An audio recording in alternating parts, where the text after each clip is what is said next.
So, I mean, that is the land of unconfirmed evidence. We came, we saw, he died. That was former U.S. Secretary of State Hillary Clinton's reaction following the capture and brutal murder of Libyan President Muamar Gaddafi. According to some, the invasion of Libya was about protecting civilians. Others said it was about Libya's vast oil reserves, but everyone was convinced that it was all about currency. Specifically, Gaddafi's plan to introduce the gold dinar, a single African currency made from gold that would eventually replace the US dollar when trading with Africa. Many scholars have said that it's the kind of thing that one has to plan almost in secret and launch it when ready, because as soon as you say it, you'll have a bullseye on your back. You see, the world relies on the US dollar, giving America unparalleled economic dominance. Nearly 90% of all international currency transactions are in dollars. 60% of foreign exchange reserves are held in dollars, and almost 40% of the world's debt is issued in US dollars. This gives the United States extraordinary power over nearly anyone who imports or exports anything, anywhere. Hillary Clinton's victory lap was explained as mission accomplished for the US-NATO intervention following reports of mass atrocities under Gaddafi's regime. It was later revealed that President Obama himself had asked his advisors to draw up options including a new military front in Libya, and the Defense Department was reportedly standing ready with the full spectrum of ground military operations required. Unless you plead temporary insanity, you have to recognize the double standards. There were several other parts of the region in the Middle East and North Africa which pretty much needed humanitarian support, but which the West either ignored or didn't really pay the same amount of attention to. And so the world watched as Western armies pummeled Libya with bombs with the pretext of humanitarian intervention. But the 2016 publication of Clinton's emails revealed another agenda behind the Libyan war, one which it seems was achieved: prevention of the demise of the American buck, as well as prevention of the creation of the independent hard currency in Africa that would have freed the continent from its economic bondage, an outstanding rival to the dollar and the euro, and put an end to the exploitative French African franc. In the months leading up to the military intervention in 2011, Gaddafi called on African and Muslim nations to join together to create this new currency that would ensure they sell their oil and other natural resources around the world for only gold dinars.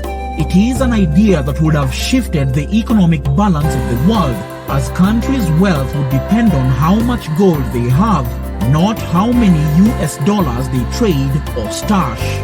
To give some quick context, it is banks, not governments, that create most of the money in Western economies. Originally, all currencies in the world reserves were in gold, but in 1933, President Franklin Roosevelt replaced gold domestically with central bank-created reserves, but gold remained the reserve currency for other currencies worldwide. In 1944, the International Monetary Fund and the World Bank were created in Bretton Woods, New Hampshire, to unify this bank-created money system globally. This is when 44 countries agreed that the US dollar would be the global currency. Effectively, this meant that the money supply was now created privately as debt at an interest. This system requires a continuous supply of debtors, and over the next half-century, most developing countries, mostly Africa, wound up in debt to the IMF. The loans came with strings attached, including structural adjustment programs that basically stagnated growth of their economies. Under the agreement, the US dollar was pegged to gold, while other global currencies were pegged to the US dollar. When the United States was no longer able to maintain the dollar's gold backing, in the 1970s, it made a quick deal with OPEC to back the dollar with oil, thus creating the petrodollar. It was President Richard Nixon that made the announcement in 1971 that the greenback would no longer be exchanged for gold, a move that was meant to cement U.S. dominance and boost economic growth for the superpower. This is the tricky part. Any other country that purchased oil from OPEC would have to exchange its currency into US dollars before completing the sale. Oil and later any natural resources were priced in US currency, not the currency of the countries where the resources come from. So if the dollar loses value, the natural resources also lose value. This system provided at least two immediate benefits to the United States. It increases global demand for US dollars, and it gives the United States the ability to buy oil and natural resources with a currency it can print at will. This global financial system was created and held in place not by pure economics, but by politics, through the pact with Saudi Arabia, where gold was replaced as the world reserve currency and ultimate store of value. That position was taken by the US dollar. This meant that the ultimate store of value was transferred from gold to the US dollar. Back to Africa. In 2009, President Muamar Gaddafi was named chairman of the African Union, wresting control of a body he helped found and had long wanted to remake his Pan-African image. This doesn't mean that Gaddafi was the best guy on earth. Despite the unprecedented economic success in Libya, he ruled over the country with an iron fist and was accused of funding insurgencies in some African countries.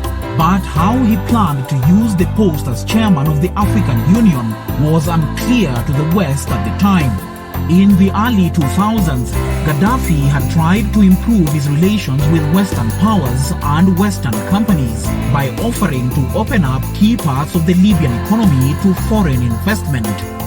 Having witnessed the invasion of Iraq in 2003 and later publicly warning at an Arab League summit that America hanged Saddam and we might be next, Saddam Hussein in the year 2000 had announced that Iraqi oil would be traded in euros and not US dollars. We all know too well how that went. Swift sanctions were slapped on Iraq, an invasion, ouster and sentencing of Saddam, and widespread destruction of the country.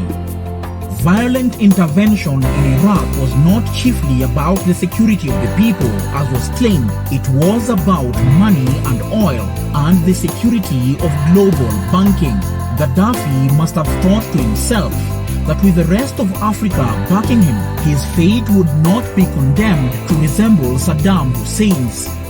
Gaddafi was a strong supporter of a long-held dream of transforming Africa, divided by borders that were drawn arbitrarily by Western powers, into a vast unified state that could play a powerful role in global affairs. He had repeatedly proposed immediate unity and the establishment of a single currency, army and passport for the entire continent. The last two perhaps weren't really a bother to Western interests, but the creation of a single gold-backed currency, alarm bells started ringing.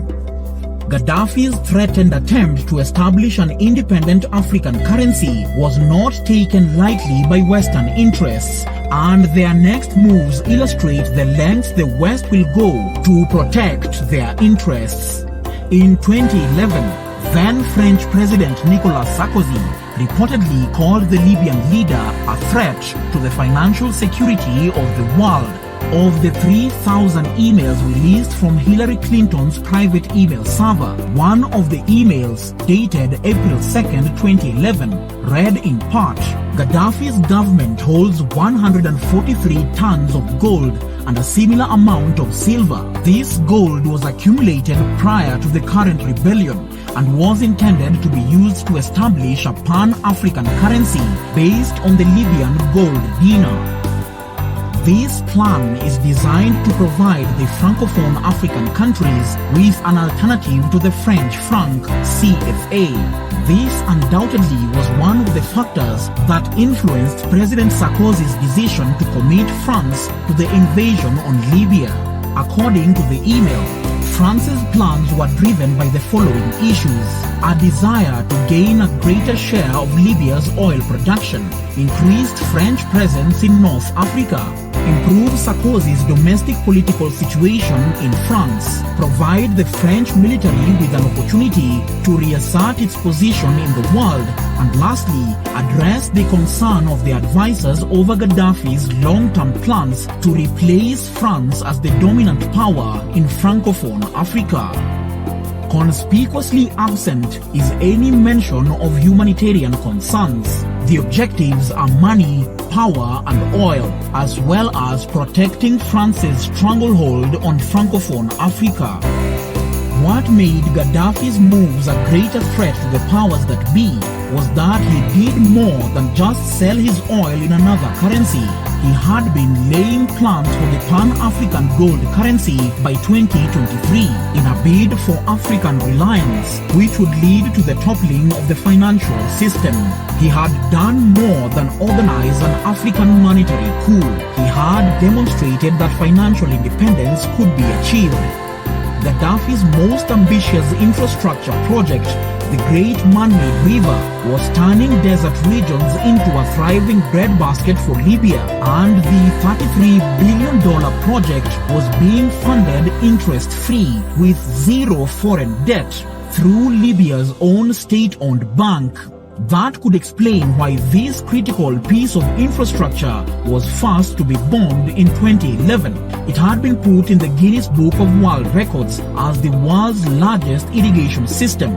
But Western media reluctantly shared news on the project, even though all other projects globally paled in comparison. NATO forces not only bombed the pipeline, but finished off the project by bombing the factory producing the pipes necessary to repair it. So, to the question, why was Gaddafi assassinated by the West? It was all about money and oil and the security of the global financial system. Of course, many people in NATO countries are motivated by humanitarian concern. That is why their governments sell wars as acts of philanthropy. Simply put, generosity sells, but governments do not typically intervene in other nations in order to benefit humanity. There you go, guys. Please